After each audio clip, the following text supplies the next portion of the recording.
এক ছিল রাজা, তার ছিল ৬ রানী। ৬ রানীর খুব অহংকার ছিল।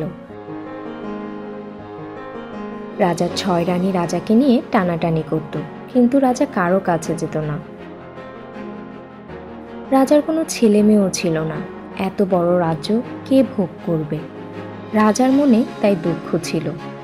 রাজা একদিন রাজসভায় বসলেন। বলুন মহামন্ত্রী, আমি তো আমার রাজভাণ্ডার থেকে এই রাজ্যের গরিব প্রজাদের দিয়েছি অনেক অর্থ, অনেক খাদ্য। তবুও কেন তারা অসুখী? কেন তাদের মনে এত দুঃখ, এত অসন্তোষ? কি তাদের অভিযোগ? ক্ষমা করবেন মহারাজ, আপনার এই প্রশ্নের উত্তর আমি দিতে পারবো না। রাজ্যময় ঘোষণা করে দেন মন্ত্রী, আগামীকাল ভোরেই আমি নগর পরিদর্শনে বের হব। যথা আজ্ঞা মহারাজ। রাজা বের হলো রাজ্য পরিদর্শনে। সারাদিন পরিদর্শন করার পর পথে মধ্যে হঠাৎ এক মানুষের সাথে দেখা। এই যে ভাই, পলাশপুরের কোন রাস্তা বলতে পারেন? কথা বলার সময় নেই গো বাচ্চা। কেন ভাই? ও ভাই, তুমি তাহলে জানো না আজ রাজা নগর পরিদর্শনে বের হয়েছেন? রাজা নগর পরিদর্শনে বের হয়েছেন, এ তো ভালো কথা। ভালো না ছাই, এতে মঙ্গলের চেয়ে অমঙ্গলই বেশি হবে। অমঙ্গল? তা নয় তো কি, সাত সকালে এমন আটকুরে রাজার মুখ দেখলে কারো দিন কি ভালো যায়? যেমন তেমন আটকুরে না, ও বেটা যে পথ দিয়ে যায় ওই পথের ঘাস মরে যায়, যে মাঠে পা দেয় ওই মাঠে আর ফসল ফলে না, যে গ্রামে আসে সে গ্রামে দুর্দশা শুরু হয়। 7 জন্মে মেলা পাপ করেছি, আর তাই এই রাজ্যে আমাদের বসবাস করতে হচ্ছে। আল্লাহ যেন আমাদের ওই আটকুরের মুখ না দেখায়। যাও ভাই, তুমি তাড়াতাড়ি বাড়িতে যাও, আমিও তাড়াতাড়ি বাড়িতে চলে যাই। প্রজাদের কথা শুনে রাজা তখন চোখের পানি আর ধরে রাখতে পারল না। হু হু করে কাঁদতে লাগলো। মহারাজ, চলুন মহলে ফিরে যাই। কি হবে আর এসব কথা শুনে? কিন্তু আমি যে এসব কথা শুনতেই ছদ্মবেশে বেরিয়েছি। চলো। রাজা তখন আপন মনে আবার হাঁটা শুরু করলো। পথে মধ্যে হঠাৎ এক বুড়ি মহিলার সঙ্গে দেখা। মাগো, তুমি কে গো বাচ্চা? আমি এক পথিক। আচ্ছা বুড়িমা, পথ চলতে দেখলাম তোমাদের আটকুরের রাজার মুখ দেখলে অমঙ্গল হবে বলে কেউ কেউ তাড়াহুড়ো করে বাড়ি ফিরে যাচ্ছে, কেউ কেউ আবার দরজা লাগিয়ে দিচ্ছে। কিন্তু তুমি যে এমনি করে বাইরে বসে আছো, তোমার অমঙ্গল হবে না? আর বলো না বাপু, সাধে কি আর বাইরে বসে আছি? বসে আছি মরতে। মরতে? এছাড়া আর কি? এমন এক আটকুরে অপয়া রাজার রাজ্যে বাস করছি যে আজ 3-3টে দিন কেটে গেল ওই রাজা নাকি নগর ভ্রমণে বের হয়েছে। ওই রাজার মুখ দেখলে অমঙ্গল হয় এই ভয়ে কেউ বাড়ির বাইরে পা দিচ্ছে না, ভিক্ষাও পাচ্ছি না। পেটের মধ্যে আগুন জ্বলছে। শুনেছি এ রাজা এমনই অপয়া, সে যে পথ দিয়ে যায় পথই শুধু পুড়ে যায় না, যে মানুষ তার মুখ দেখে সে মানুষও নাকি মরে যায়। পেটের জ্বালা আর সইতে পারছি না। ওই আটকুরে রাজার মুখ দেখলে যদি মরতে পারি সে আশায় বসে আছি বাবা। মাগো, আমি বড়ই কাঙ্গাল, দেবার মতো আমার কিছুই নেই। আমার কাছে কয়টা মুদ্রা আছে মাত্র, এগুলো নিয়ে তাড়াতাড়ি ঘরে ঢুকে খিল এঁটে দাও। নাও মা, নাও। আল্লাহ তোমার মঙ্গল করুক। রাজা তখন কাঁদতে কাঁদতে রাজমহলে ফিরে গেলেন। কাঁদিস না বাছা, তোর আগের 6 রানীর কাছ থেকে একটি সন্তানও পাসনি। তুই আবার বিয়ে কর, ছোট রানীর কাছ থেকে সন্তান পাবি। তোর জীবন হবে সুখময়, সন্তানের আলোয় আলোকিত হোক তোর রাজমহল। হক মাওলা। হঠাৎ রাজার ঘুম ভেঙে গেল। রাজা মনে মনে ভাবল, কি স্বপ্ন দেখলাম আমি?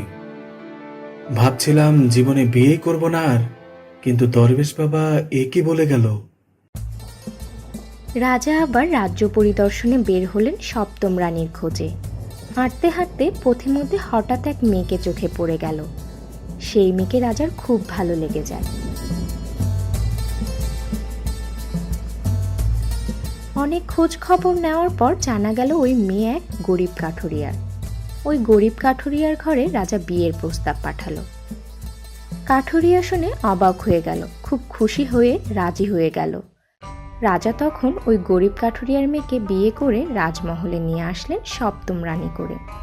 তুমি হয়তো অবাক হয়ে গেছো ছোট রানী, রাজা হয়ে তোমার মতো একটি গরিব ঘরের মেয়েকে কেন বিয়ে করলাম? আমি মহারাজ বটে, কিন্তু আমি বড় দুঃখী। আমার মৃত্যুর পর এই বংশে প্রদীপ দেওয়ার মতো কেউ থাকবে না। আমি নিঃসন্তান, শুধু একটি সন্তানের আশায় তোমাকে বিয়ে করেছি। আল্লাহ যেন আপনার সকল আশা পূরণ করে মহারাজ। তাই যেন হয় ছোট রানী, তাই যেন হয়। রাজার বিয়ে করার অনেক দিন হয়ে গেল। রানী প্রতিদিন আল্লাহর কাছে প্রার্থনা করে নিজের জন্য সন্তান চায়। রাজার মনের আশা যেন পূরণ হয়, এই দোয়ায় সবসময় করে। হঠাৎ একদিন দরবেশ এসে বলল, হক মাওলা। মা, আমি জানি তোমার মনে এখন অনেক কষ্ট। অনেক দিন হলো বিয়ে হয়ে গেছে, এখনো সন্তান হয়নি। এই নাও, তোমাকে একটা লাঠি দিলাম। এই লাঠি দিয়ে তোর বাগানের ফুল গাছে ঢিল ছুঁড়ে দিবি। এক ঢিলে যতটা ফুল মাটিতে পড়বে সবগুলোকে খেয়ে ফেলবি। ঠিক ততটাই সন্তান হবে তোর। ছোট রানী তখন খুশি মনে দৌড়ে গেল বাগানে, ঢিল ছুঁড়ে দিল ফুল গাছে। এক ঢিলে গাছ থেকে 8টি ফুল ঝরে পড়ল মাটিতে। রানী তখন সেই 8টি ফুল নিয়ে খেয়ে ফেলল। অনেকদিন পর ছোট রানীর সন্তান হবে। রাজার মনে বিশাল আনন্দ। পাইক পেয়াদা ডেকে রাজা রাজ্যে ঘোষণা করে দিলেন, আমার রাজভাণ্ডার খুলে দাও। মিঠাই, মন্ডা, মণিমাণিক্য যে যত পারো এসো নিয়ে যাও। ছোট রানীর ছেলে হবে, আতুর ঘরে কে যাবে? আহা, ছোট রানীর ছেলে, তা অন্য লোক দেব কেন? আমরাই যাব। রাজা নিজের কোমরের সাথে ছোট রানীর কোমরে এক সোনার শিকল বেঁধে দিয়ে বললেন, যখন ছেলে হবে এই শিকলে নাড়া দিও, আমি এসে ছেলে দেখব। রাজা রাজ দরবারে চলে গেলেন। বড় রানীরা আতুর ঘরে গিয়ে শিকল নাড়া দিলেন। অমনি রাজসভা ভেঙে ঢাক ঢোলের বাদ্য বাজিয়ে মণিমাণিক সাথে করে রাজা এসে দেখেন কিছুই না। রাজা ফিরে গেলেন। রাজসভায় বসতে না বসতেই আবার শিকলে নাড়া পড়ল। রাজা আবার ছুটে গেলেন। গিয়ে দেখেন এবারও কিছুই নেই। মনের কষ্টে রাজা এবার রাগ করে বললেন, ছেলে না হতেই আবার শিকল নাড়া দিলে আমি সব রানীকে কেটে ফেলবো। একে একে ছোট রানীর 7টি ছেলে ও একটি মেয়ে হলো। আহা, ছেলে মেয়েগুলো যেন চাঁদের পুতুল, ফুলের কলি, আঁকুপাকু করে হাত নাড়ে, পা নাড়ে, আতুর ঘরটা যেন আলো হয়ে গেল। এদিকে নিষ্ঠুর বড় রানীরা চুপি চুপি হাঁড়ি সরা এনে ছেলে মেয়েগুলোকে তাতে পুড়ে পাশের গাদায় পুঁতে রাখলেন। বুবু, কি ছেলে হলো, একবার দেখালেও না। বড় রানীরা ছোট রানীর মুখের কাছে এসে অঙ্গভঙ্গি করে হাত নেড়ে আর নথ নেড়ে বলে উঠলেন, ছেলে না হাতি হয়েছে, ওর আবার ছেলে হবে। কটা ইঁদুর আর কটা কাকড়া হয়েছে। শুনে ছোট রানীর অজ্ঞান হয়ে পড়ে রইলেন। তারপর শিকল ধরে টান দিলেন।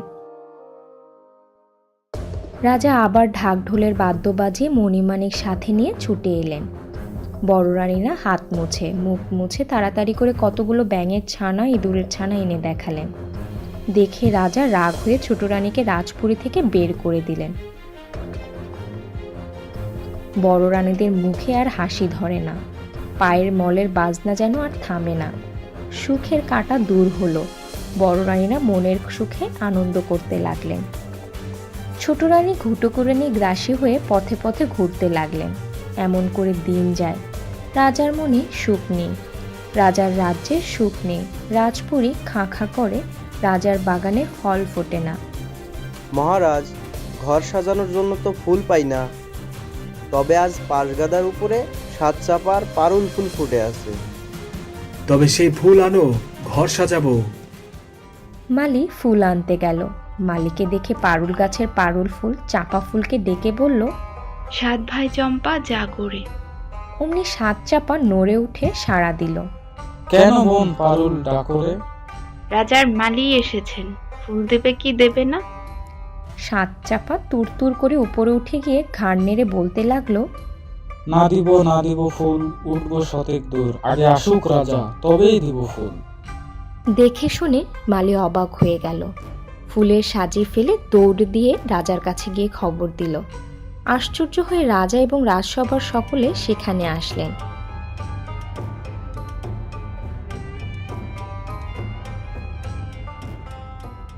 রাজা এসে ফুল তুলতে লাগলেন। অমনি পারুল ফুল চাপা ফুলদের ডেকে বলল, 7 ভাই চম্পা জাগরে। কেন বোন পারুল ডাকরে? রাজা এসেছেন, ফুল দেবে কি দেবে না? না দিব ফুল, উঠবো শতেক দূর, আগে আসুক রাজার বড় 6 রানী তবেই দিব ফুল। চাপা ফুলেরা আরও উঁচুতে উঠল। রাজা বড় রানীদের ডাকলেন। বড় রানী মল বাজাতে বাজাতে এসে ফুল তুলতে গেল। চাপা ফুলেরা বলল, না দিব ফুল, উঠবো শতেক দূর, আগে আসুক রাজার মেজরানী তবেই দিব ফুল। তারপর মেঝো রানী আসলেন, সেজ রানী আসলেন, রানী আসলেন, কনে রানী আসলেন। কেউই ফুল পেলেন না। ফুলেরা গিয়ে আকাশের তারার মতো ফুটে রইল।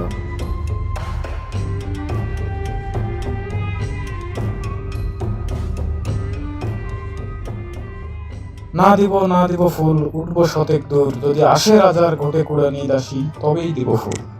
তখন ঘুটে কুড়ুনি দাসীকে খুঁজতে অনেক লোক বেরিয়ে পড়ল।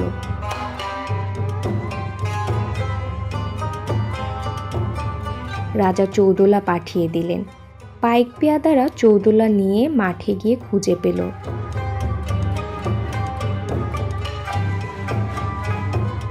ঘুটে কুড়ুনি দাসী তথা ছোট রানীকে নিয়ে আসলো।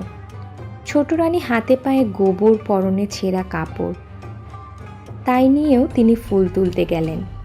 অমনি সুরসুর করে চাঁপারা আকাশ থেকে নেমে এলো।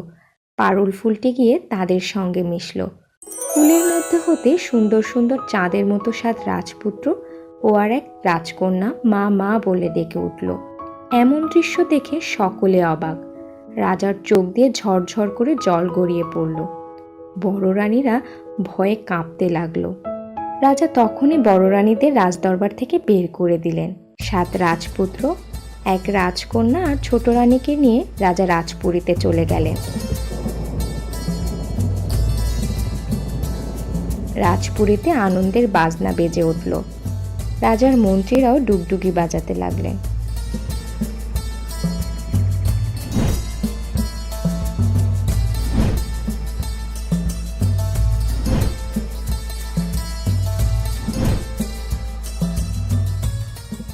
এই যে বন্ধুরা, কেমন লাগলো আমার ভিডিওটা? যদি ভালো লেগে থাকে তাহলে লাইক করো, কমেন্ট করো, আর আমাদের নতুন ভিডিও মিস না করতে চাইলে সাবস্ক্রাইব করে বেল বাটনে ক্লিক করে দাও।